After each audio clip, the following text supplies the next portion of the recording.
Olá pessoal, vamos para a nossa quinta aula de física, né? Hoje nós falaremos sobre as leis de Newton, né? Começaremos primeiro sobre a lei da gravitação universal, de onde surgiu aquela famosa história que Newton estava lá debaixo do pé de maçã e a maçã de um nada caiu na cabeça dele e ele começou a refletir sobre os mistérios do universo, né? Por que a Lua não caía sobre a Terra também, né?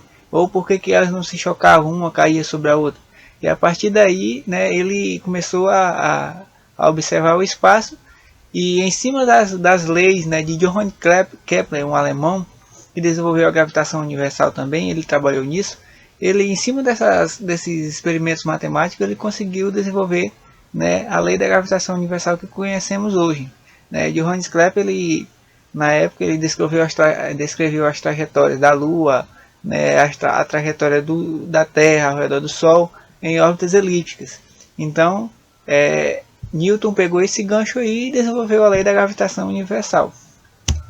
Essa lei da gravitação universal é mais ou menos essa equação que vocês estão vendo aí, onde o F, que representa a força de atração entre corpos de massa M1 e M2, é igual a uma constante G, né, uma constante gravitacional, né, vezes a massa do corpo 1 vezes a massa do corpo 2, tudo isso dividido pela distância ao quadrado, né, desses corpos.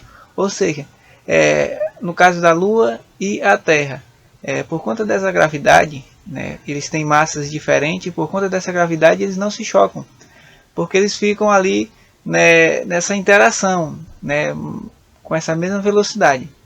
Então, a partir dessa equação aí, ele descreveu a força a qual um corpo exerce sobre o outro. E então, pessoal, essa força G, nessa constante gravitacional G, ela recebe um valor fixo de 6,67 vezes 10 elevado a menos 11. Newton vezes metro quadrado dividido por quilograma ao quadrado. Essa constante ela é sempre esse valor, né? O próprio nome já diz, é uma constante, né? E utilizaremos ela qualquer problema que formos fazer sobre gravitação, né? Utilizando a lei de Newton, o G sempre terá esse valor.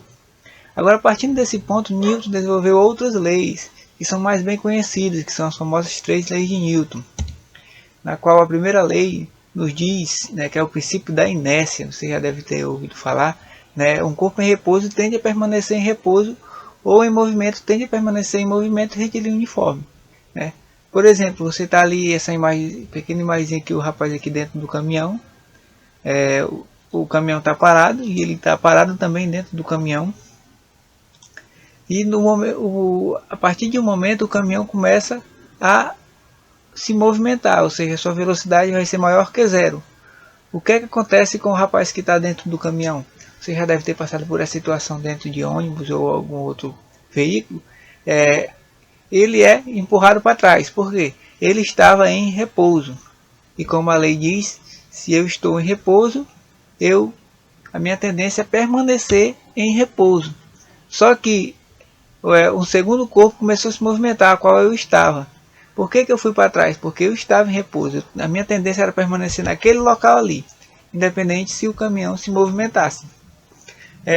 Isso pode acontecer ao contrário? Também pode. O caminhão pode estar parado aqui e ele pode, né, aliás, ele pode estar em movimento e eu estou em movimento junto com ele e ele para.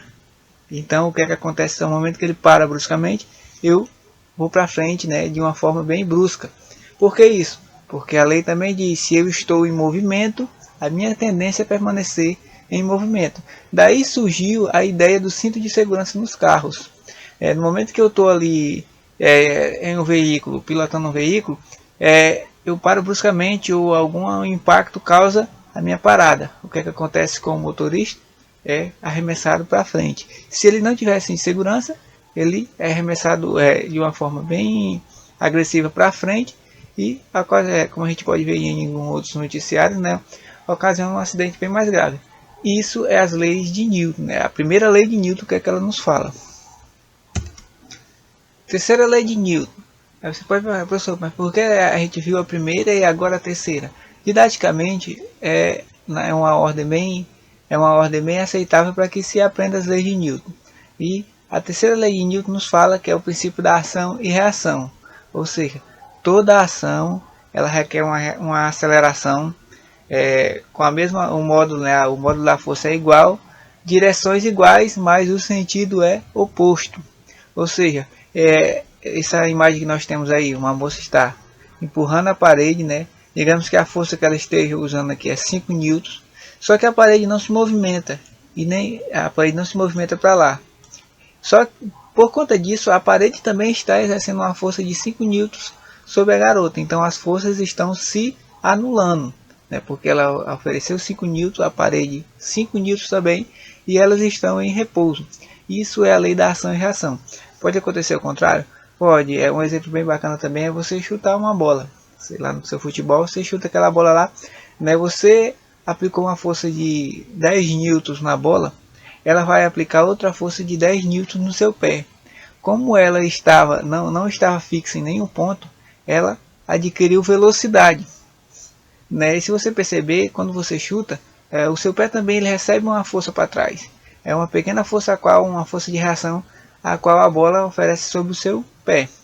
Né? Você leva aquela topada lá, né? Você está andando normalzinho lá e acerta o dedão em algo, você pula lá na frente, porque a força de reação ao qual, né, aquele pedacinho, aquele toco lá de árvore lá que você chutou, a força de reação dele no seu pé foi igual a que você chutou ele.